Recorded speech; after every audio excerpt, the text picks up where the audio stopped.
trucs ici, donc je parle des trucs par rapport aux sections, par rapport au département. Mais sur ce plateau, nous avons le manager, monsieur José Djungu, qui va en parler en détail parce que les lots, nous en appelons ça Penza et découverte. Nous faisons la découverte et nous faisons également la promotion à travers nos émissions et nous parlons également de tout ce qui peut faire à ce que notre pays avance. Et si ça ne va pas, nous le disons aussi. Mais ce soir ou aujourd'hui, dans cette émission, c'est monsieur Djungu José qui sera notre informateur. Monsieur José, bonjour. Bonjour, monsieur François, 33 Chitenge. Alors, toi, on a plaisir, ya Rosalana yo lelo na plateau na biso ya émission.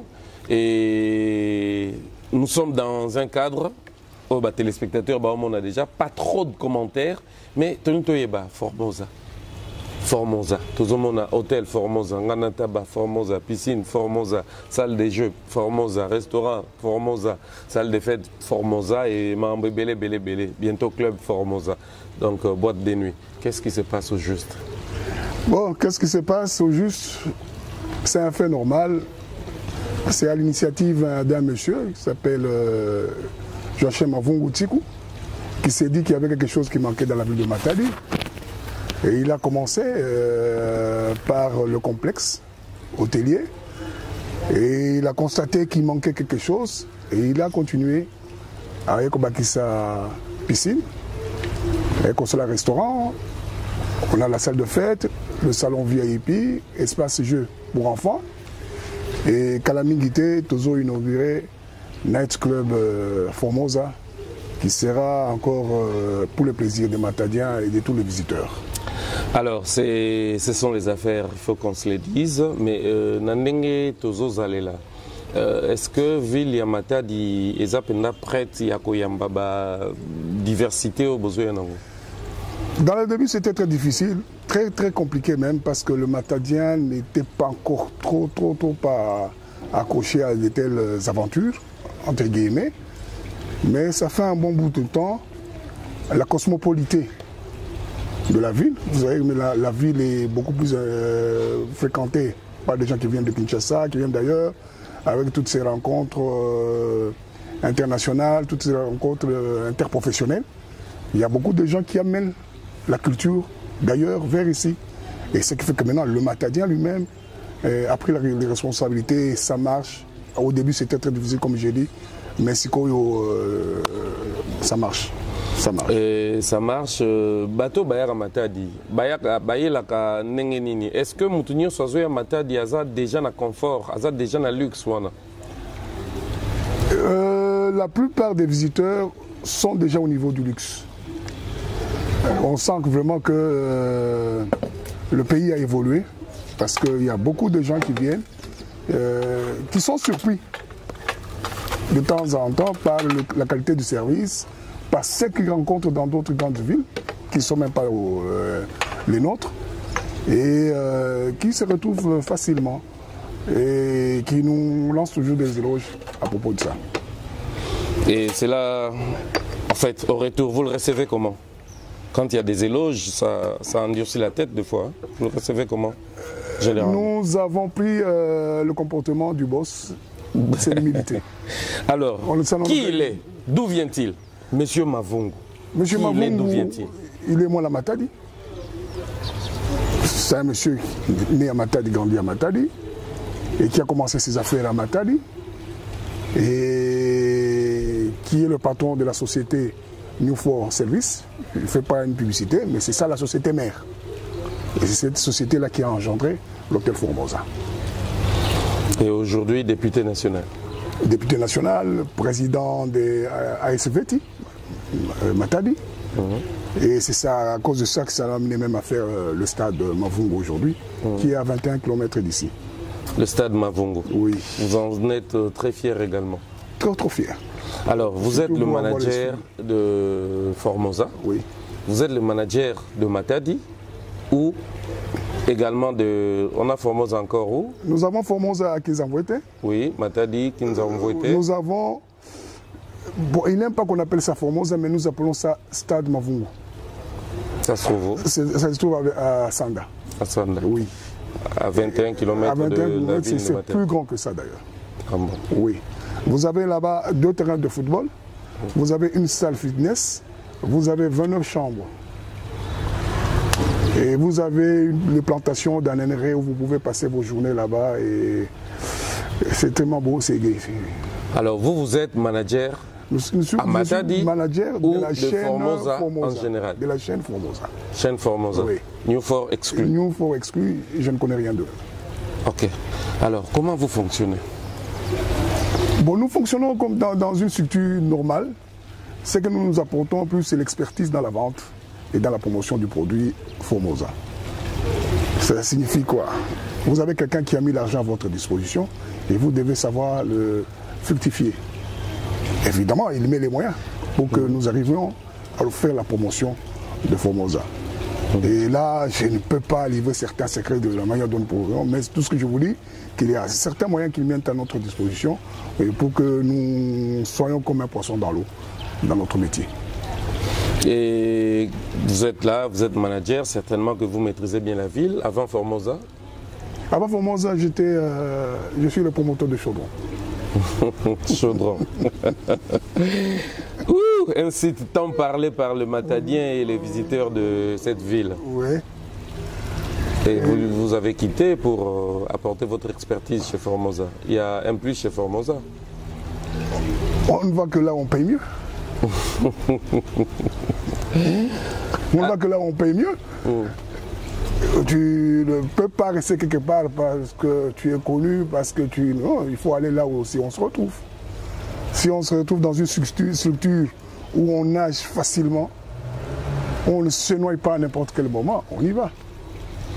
Alors, au jour d'aujourd'hui, nous avons compris que la plupart des politiciens, en fait, la plupart des hommes d'affaires congolais embrassent la politique. Ils préfèrent beaucoup plus la politique que les affaires. Est-ce que c'est aussi le cas pour le promoteur? Pour M. Mavungu, je vous dis que ce n'est pas ça le cas. Mavungu a été réclamé chez lui. C'est pour cela qu'il n'est même pas député de la ville de Matadi. Il est député du territoire de Séguébanza. Donc il est député des villageois que vous connaissez là-bas, qui ont réclamé parce que lui, le fait d'être de là, il ne s'est jamais séparé de ces gens.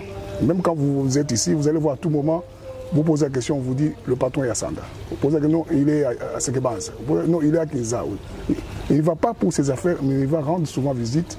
Il va entretenir les routes et il va faire la promotion des cultivateurs de producteurs d'huile, de palme et tout ça. Alors, le fait qu'il était tout le temps en contact avec ces gens-là, pour ces élections, la population l'a réclamé. Et c'est pour ça qu'il est maintenant, par malheur ou ça l'enchante maintenant, il est dans la politique aujourd'hui. Mais sinon, c'est un homme d'affaires affairé. Être dans la politique, ça fait du bien aux managers. Vous avez les mains libres.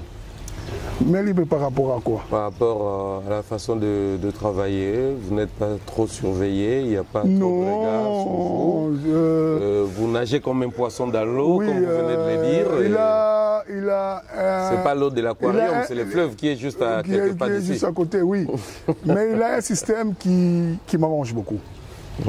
Un manager qui n'est pas dans les finances. Parce que pour que quelqu'un te dise qu'il est libre, qu'il est comme un poisson dans l'eau, c'est quand il dit qu'il gère les finances. Moi, je suis un manager qui ne touche pas aux finances. Donc, il y a un comptable, il y a un coordonnateur, il y a un DG. Et moi, je suis juste pour la promotion de produits. Je demande ce dont j'ai besoin pour faire mon travail. On le met à ma disposition et je travaille. Alors, vous demandez, on vous donne et puis vous travaillez pour générer des recettes. Oui. Ça, c'est bien. Mais au jour d'aujourd'hui, nous avons constaté qu'il y a, en fait, la plupart des entreprises initiées par les Congolais souffrent par rapport à la succession. Quand les enfants grandissent, les enfants viennent s'ingérer et ils prennent même la part du lion parce que c'est le sang. Et ils prennent maintenant la gestion et ils continuent à faire les choses de leur façon. Est-ce que c'est aussi le cas pour Formosa? Non, heureusement pour moi. Je vous ai bien dit que j'ai un DG. Et le DG, c'est son fils.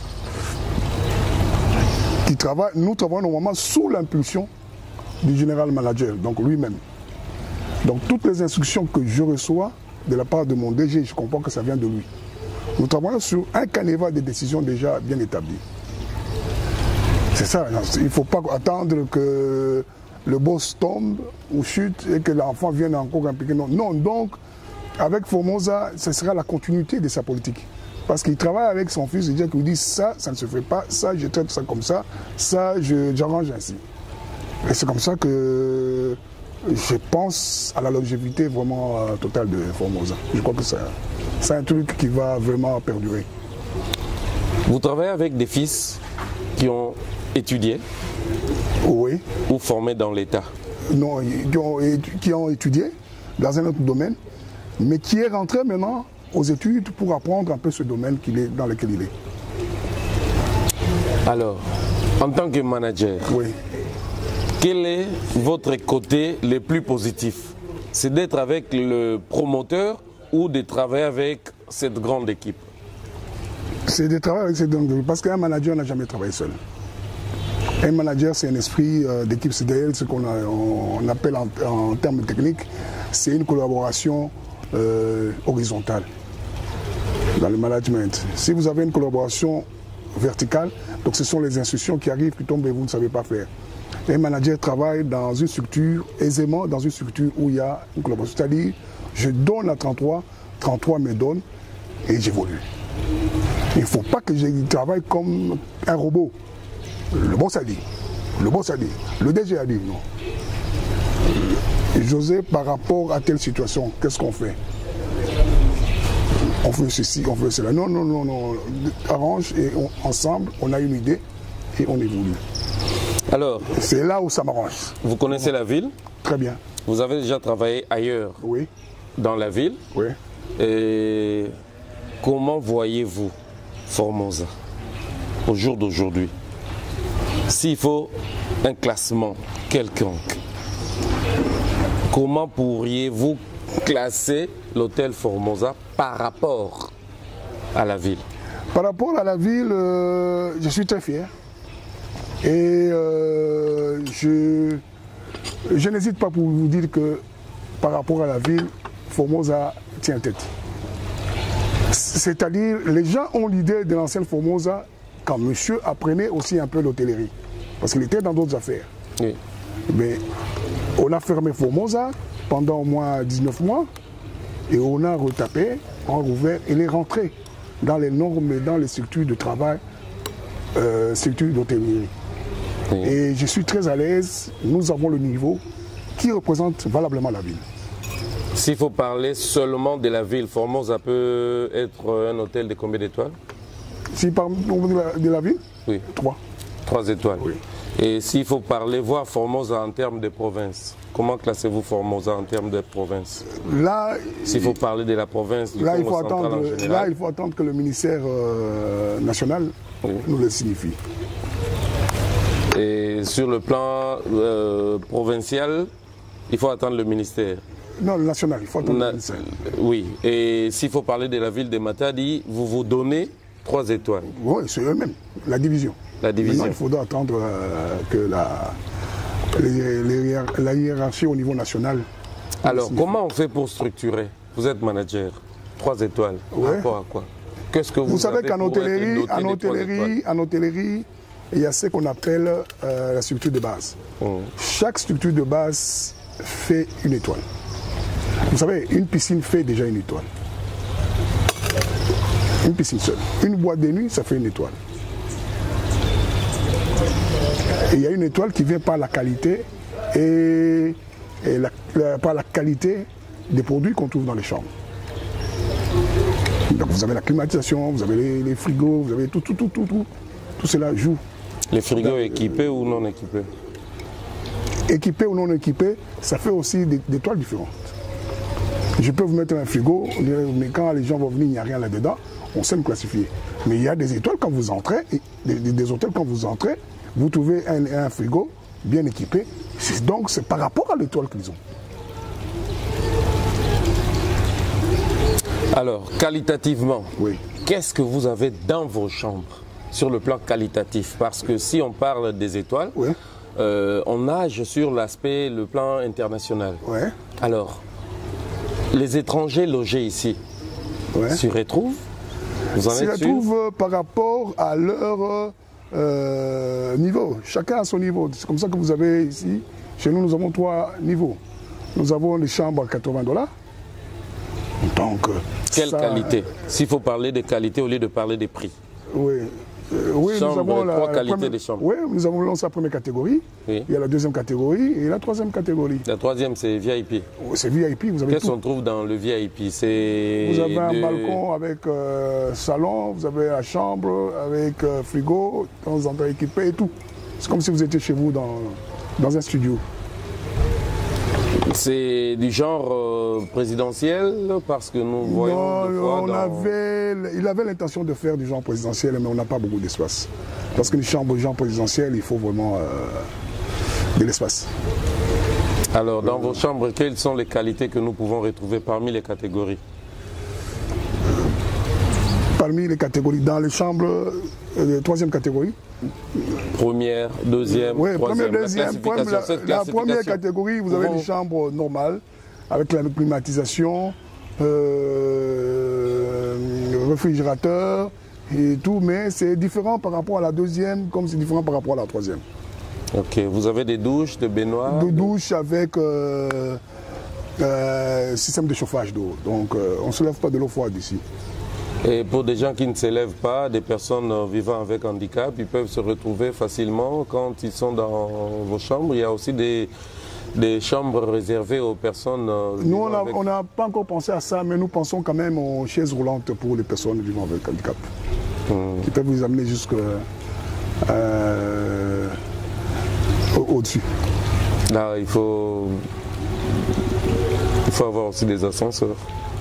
On y pense. On y pense. Alors, vraiment, on y pense. Que pensez-vous des gens qui sont logés ici? Ils ont besoin de quoi qui peuvent leur demander d'aller ailleurs, d'aller s'approvisionner en dehors de l'espace? Moi, je pense que jusque-là, tout le monde qui est arrivé ici ne se plaint de rien. Et c'est pour cela que c'est rare de trouver mon hôtel vide.